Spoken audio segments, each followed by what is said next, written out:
Have I ever told you how much I really like watching American Ninja Warrior?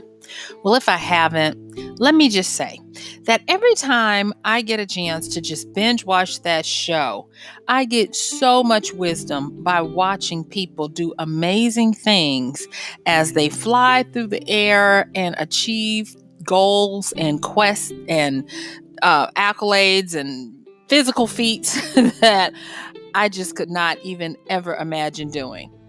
Hey, this is MichelleSpiva, your practical priestess of wisdom, and I want to welcome you to today's podcast of Wisdom Smack. Mwah! So join me on the flip as we talk about finding your purpose. I'll see you then.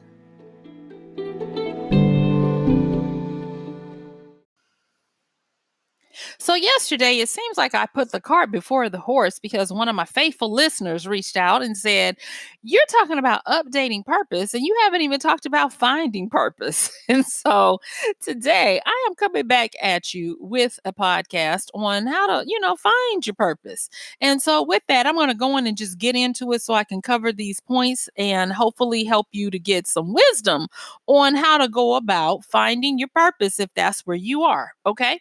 So in the A part, I talked about one of the shows that I love to watch, binge watch even, and that is American Ninja Warrior. And the reason why I like that show is because it doesn't matter how many times I've seen those people run those obstacles. I love the little vignettes of their stories and why they're doing it. I love their little names and what they stand for. And I love that a lot of them discover their purpose through doing this. And because of that, I have started to see, and the big wisdom smack for me has been, is that purpose loves to put you on an obstacle course. Yeah.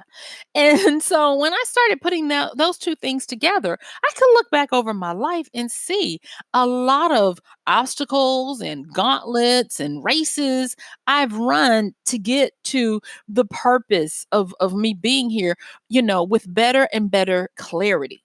And so the thing that I am going to say is when you're starting to try to hone in, chisel down, polish, clarify, if you will, what your purpose is, you're going to notice that there are going to be hindrances, obstacles in the way on things that you want to do.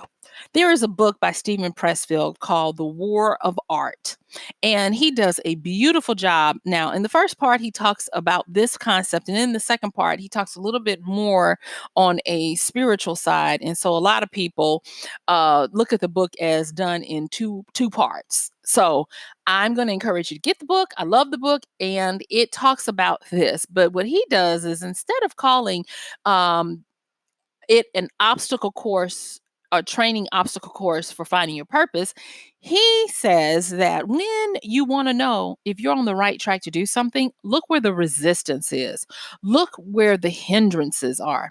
And so I really ascribe to that as well. And so again, that book is by Stephen Pressfield and it is called The War on Art. Okay. So when you use our Amazon link at MichelleSpiva.com/AMZ, I want you to look up that book and get that book because it's perennial. It's a classic, all those things I've been talking about. But getting back to this finding your purpose. Okay. So think of it, think of if you want to get direction on where your purpose is, what are you getting the most resistance in? What are you having as the most recurring obstacles and things that are set up to be nuisances and to just be in your way? It could be things that are external or it could be things that are internal. Sometimes people say, I'm going to sit down and write. And every time you sit down to write, something else is more pressing. Someone calls that you haven't talked to or you've been meaning to talk to. A child gets sick. The alarm goes off. And I'm putting these examples out there so that you can see that resistance is very clever and resistance won't just have you goofing off. No, resistance will make real issues arise. And so just think of resistance as that obstacle course that you got to get over. Okay.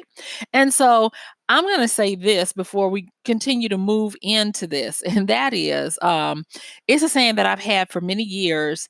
And I think it's apropos here that when you are attempting to hone in on your purpose, if you're if you're kind of like out there and you don't realize what is going on, aka resistance is hot and heavy on you, and you are in the middle of an obstacle course and you don't know why you're there or even that you're on this course, it's going to be really hard, and it's going to seem like you're directionless, you're confused, and you might even be frustrated. And so I like to say that when that happens, you are in one of two situations, and that is you're possibly looking like a train wreck or looking like you're in a parade. And what I mean by that is that people stop to look at those two things. That's always been a stand of mine. People stop to look at parades and train wrecks. And I always ask myself, which one are you, Michelle? Which one are you at this particular time? And it's because when I'm going after something, when I'm honing in on sharpening what is it that I am made to do here, I either find that people are cheering me on as if they're in a parade, in the stands of my parade, or they're shaking their heads like, I just want to look away, but I can't. And so that is usually how I know how I'm going about my way. Now, I want to pretend like, oh, I'm mature now. So that doesn't happen as much. No, it does. But I kind of use that as a litmus test to let me know how I'm doing on whatever obstacle course of purpose I'm on at that particular time. Okay. So with that, I do want to say this, that if you find that you're feeling the ambitious drive, you're feeling courage and bravery, you have a little pep in your step, you are focused and determined no matter how long, you have the gift of perseverance, you keep going no matter what happens, then you're in the parade route of purpose.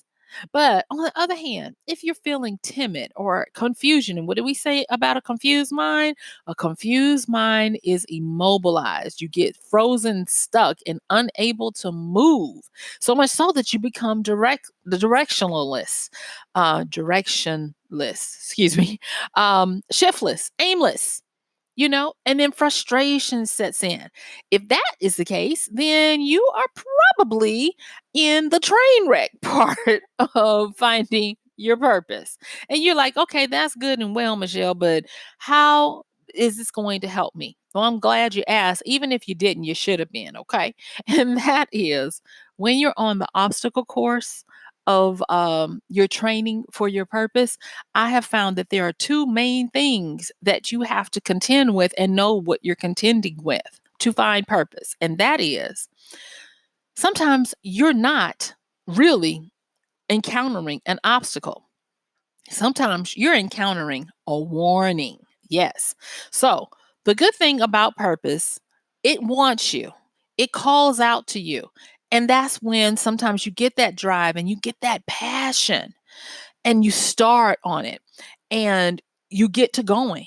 And so when you get to going, the obstacles are going to come. Yes, they are. But one of the things that I want to make sure that you understand with your obstacles and with your warnings is that the commitment to the goal that you have is going to be past all that stuff. And what I have realized, and one of the big ways to tell the difference between an obstacle and a warning is this.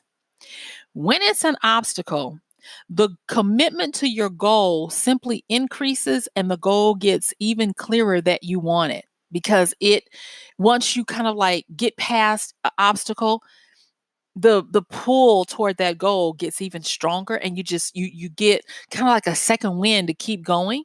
But when it is a warning, then you find that you get clarity on that goal, but the sparkle on it starts to diminish, and you start maybe asking yourself, why am I doing this? Do I still really want this? Was I ever really, wanting this? Is this worth it? And so those are things that I have found have happened to me.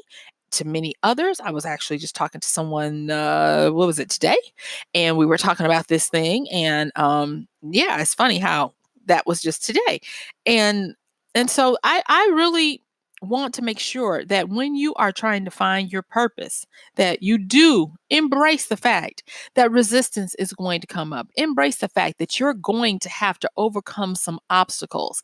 And think of the obstacles as tuition you pay for the success of finding your purpose. You can even think of the obstacles that you have if they thwart you and you have to keep getting up and fighting through them over and over again. Each one of those failures, don't count it as a failure, count it as another class, a prerequisite you need to be able to maintain and grow in your purpose when once you know what it is. But on the flip side, I also say this. I was saying this to someone the other day, that to me, no's, not the yeses, but it's the no's. When you have no's, denials, shutdowns, turnarounds, this is not for you, you shall not pass, all of that stuff.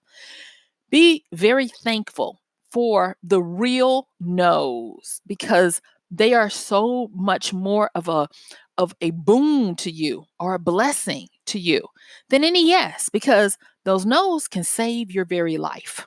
Those no's can keep you from a life of drudgery, pain, and misery.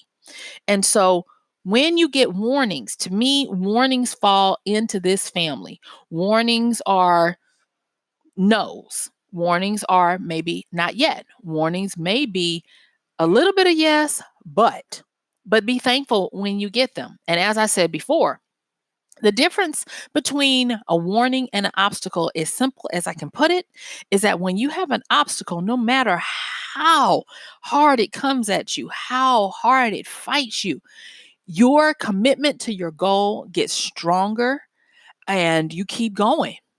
But when it is a warning and a denial and you shall not pass, your goal commitment gets clearer and you understand that possibly this isn't for you. And it actually helps to turn you, tweak you to the right direction for your purpose. Let me give a quick little example here, okay? So, say for instance, you believe that you want to open a flower shop, okay? And you open the flower shop and you get to going and you think, oh, this is wonderful. The first few months or whatever, it's a beautiful thing. But then the seasons change, the pricing happens, and you didn't expect for to be slammed during love infused holidays, only to barely make ends meet because of the competition. And you start to lose the luster. And it's one thing after another after another. Now, in this scenario, these can be counted as obstacles or as warnings. So, if it's an obstacle, what you'll find is that the goal is to be a florist, is to provide that service to your community or even globally. And with each one of those things that hit, you start becoming more and more savvy. You start getting this eagle eyed sight for opportunity to become different and better at what you do. And each challenge is met with a counterattack that helps you to grow by leaps and bounds. And you get excited and you get ready. You're kind of like Bruce Lee when he beckons for the next person to come to fight him. You get more energized. Bring it on. Bring it. I love it. Bring some more of it, that kind of thing. But if it's a warning, then what's going to happen is with each one of these quote unquote obstacles, you're going to start to see things, cracks in your resolve. You're going to start to get a better understanding of what you possibly really do love, what is really calling to you. And it may be, and I'm just pulling this out as an example, it may be that instead of a florist, you're supposed to be an event person. And that flowers are just one of the avenues. And maybe you became a florist so that you would understand that side of the business, so that when you start moving into more events, you've got a background and you're starting to collect a network, a Rolodex of people, if you will, and learning the ins and outs that are going to make you a better event planner, or whatever it may be. And so that's when we're talking about obstacles versus warnings. The obstacles help you to get clearer on your goal with excitement to give you the grace to go through each obstacle, whereas the warnings come to give you clarity on the goal and how it possibly will change, or you'll even just get to the point and say, this isn't for me. I thought it was, but I'm not willing to do what it takes to have this purpose, to have this drive, And so that's one of the things. So we've talked about a few things. Let me go back and recap before I move on. Okay. So when you're looking at your purpose, the first thing is the wisdom smack I learned by watching American Ninja Warrior is that a lot of times finding your purpose means you go through an obstacle course. And when you go through this obstacle course, if you're doing well, it might look like people are watching you in a parade. When you're not doing so well, it might look like people are watching you in a train wreck or a car wreck or whatever, and they're shaking their heads. Okay. And one of the things you can tell by this is your parade, you're feeling ambitious, you got drive, courage, bravery, tenacity, perseverance. Whereas if you are getting beat up every day and you're going through a train wreck, you're probably maybe feeling timid, confused, frustrated, directionless, aimless, limping along. And that brings us to obstacles and warnings, and how when you are finding your purpose, that for as many obstacles you get to strengthen your resolve to make that this really is what I want, you'll also get warnings if you're not on the right track. And these warnings will help you to get clearer so that you can pivot to what is the real purpose that would give you your heart's desire. Okay, so now that we've gone through that, I want to move on to some other things about finding this purpose. And that is, with this obstacle course, purpose has a way of throwing tests up in front of you. Purpose is in cahoots with life. And life is all about the testing and the proving and the refining you and purifying you through the fires and the school of hard knocks and all of that. So don't be tricked when the tests come. And one of the things I'm going to say that I can see with purpose along, categorically, is that some of the tests have to deal with morals. And that is, when you're going after something, a, a little test will come to see if you are morally and ethically stable enough, or you're fortified enough to really handle the purpose that you're going after. It may be something that if nobody would ever know if you didn't tell the truth, or nobody would ever know if you try to conceal this or whatever.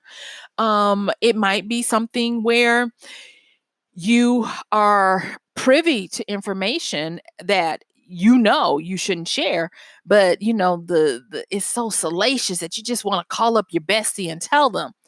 And your bestie might not know anything about anybody in this organization or industry. And even if they told it, no, it would never get back to anyone else. But purpose knows, the universe knows, your world knows. And so I'm just giving you that forewarning. So forewarned is forearmed, because when you are going after purpose, it puts you on this path where it wants to make sure that it's not allowing you to get to something that's going to utterly destroy you. And so not only will you have these obstacles to strengthen you in mind and body, you're going to have these tests that are going to strengthen you in emotion and spirituality so that you won't lose your mind. You won't have these breakdowns and things when the weight of what your purpose requires comes on you. Okay. So I want you to be aware of that because there's always a way for karmic debt to trip you up if you don't watch it. So don't give it any way to trip you up. Okay. And so the next thing is with all of this, wouldn't you know that there are going to be times when fear tries to come in? And I've talked about this before, and I just want you to know that you should fire fear as your friend.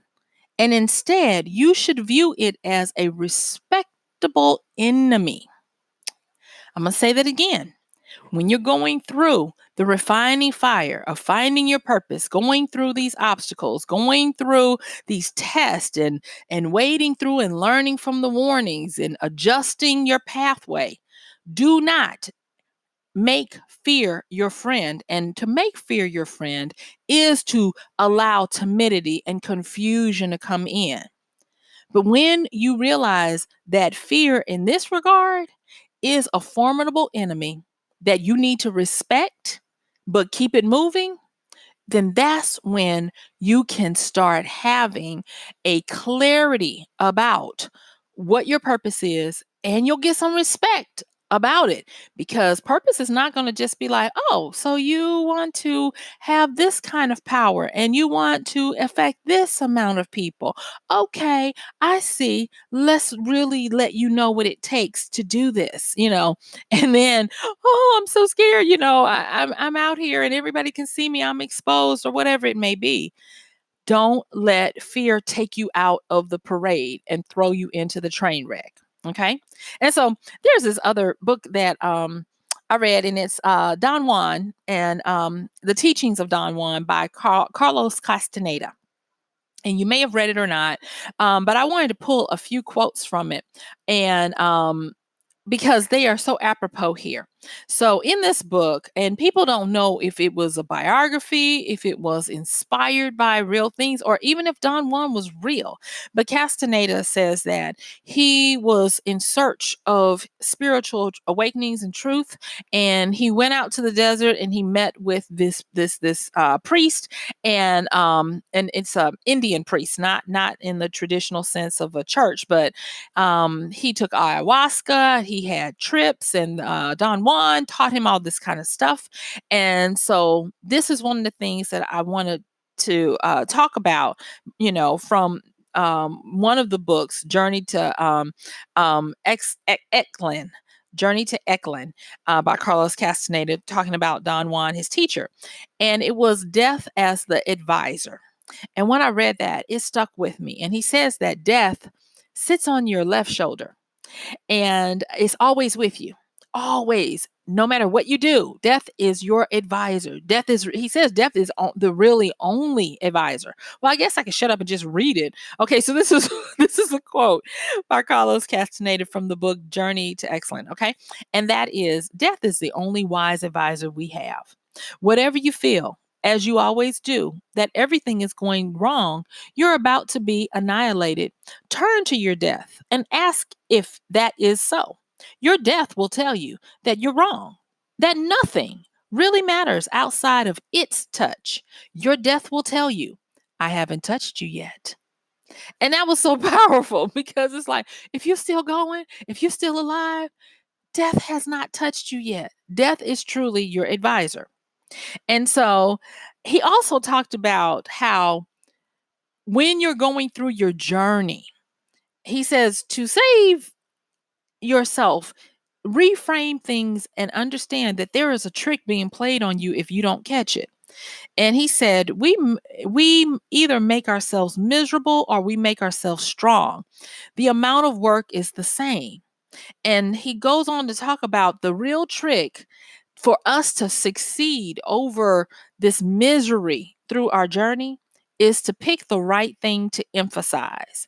He says, when you pick the right thing to focus on, because you still got to do the same amount of work either way, That's when you make yourself happy or joyful as opposed to miserable.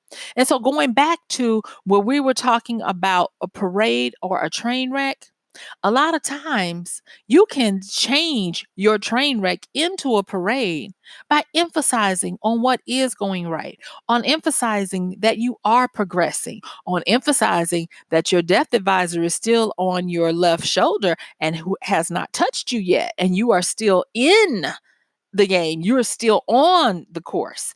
That is one of the things that you should embrace and understand. And not for nothing.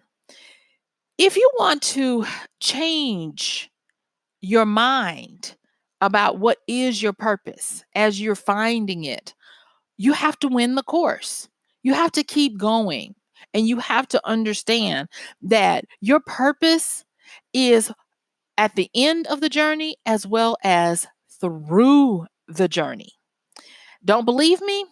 Look at what you have to do to operate in your purpose. Well, for one thing, you've got to be willing and able to do it in the open. I have yet to see a lot of people who are able to do everything in the dark. Now, of course, we have people whose purposes are to operate in communicative power, where they are networkers, they are behind the scenes, they are puppet masters, whatever you want to call them. But yet and still, they still have to work with people. They still have to get in front of people, curry favor with them, and be known to the right people. So they're not totally anonymous. And still, they have this great purpose, and they have to, even though they shun the spotlight, people do know about them. Okay. Okay, so in my last few minutes of going through this finding purpose, I want to now talk about what happens when you start your obstacle course starts coming to an end, and you start realizing, oh, this is my purpose.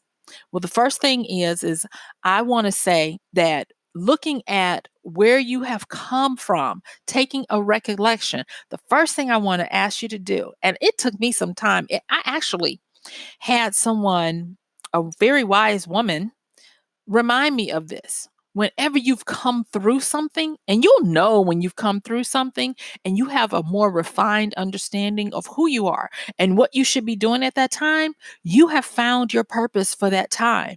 The next thing is I want you to do this. If you don't listen to anything else, or remember anything else I said about this whole thing, beloved, listen to this part.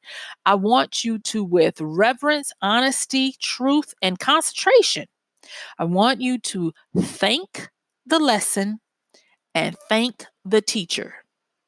Thank the lesson and thank the teacher. Now, it might be many lessons and it might be many teachers along the way, but make sure you thank them. And I mean, it don't, write me saying, well, I don't know who my teachers are. Just thank them speak it out into the wind, and thank them with all earnestness for the gift of learning, for the graduation, for the approval to let you move forward. And the reason why I say that is, like I talked about yesterday when we were talking about upgrading your purpose. You want to be free, unencumbered, to live in that new level, to be able to fully embrace it, fully enjoy it without the tethers and the ties to what is behind you, below you, are no longer for you. And then the next thing, so after you've thanked the lesson, I want you to then settle in and appreciate who you are now, but know that this is not the end of you.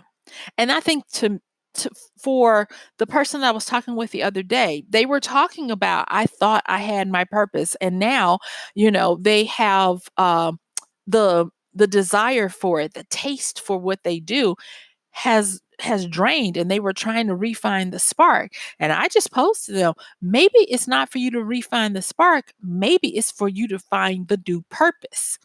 And so when it's time to move forward, do so.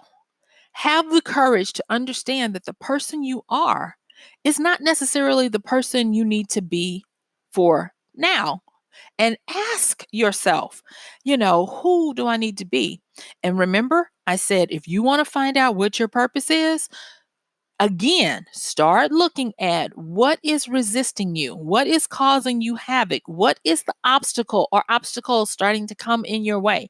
And that's going to give you a good indicator of what direction to go. And as you can see, it will be a cycle that keeps going. You find a purpose, you do it, you get into that purpose, and then when it's time to move forward, you move forward. And the best way to be able to do that after you've gone through your obstacles, your warnings, and death advisors and all this kind of stuff is thank your lessons and your teachers, and so that you don't have anything holding you back. And then when it's time to move forward, look for where the obstacles, the warnings, and the obstacle course shows up the next time. So guess what? Yes, my time is up. I thank you for yours. This has been Michelle Spiva, your practical priestess of wisdom, with another podcast of Wisdom Smack. Mwah! Join me tomorrow. And don't forget to use our Amazon link at MichelleSpiva.com/AMZ to support the show, pick up the books that we talk about, and all that other great stuff. And until then, thank you so much. Check the show notes. Send me comments. I love them. Bye.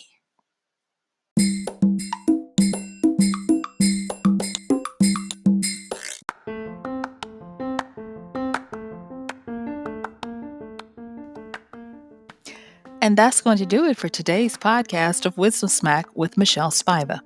If you like this podcast, please help us get the word out. Like, comment, subscribe, and even share. And if you really like it, please help us continue to get the word out by considering using this show's link for Amazon. So when you want to go to Amazon and you do all of your general shopping, please use MichelleSpiva.com/AMZ. It's simple as that. It doesn't cost you anything extra, and this show might receive a little bit of commission that will go towards helping to further get these episodes out to you and to others. So thank you so much for listening. This has been Michelle Spiva with Wisdom Smack. Bye.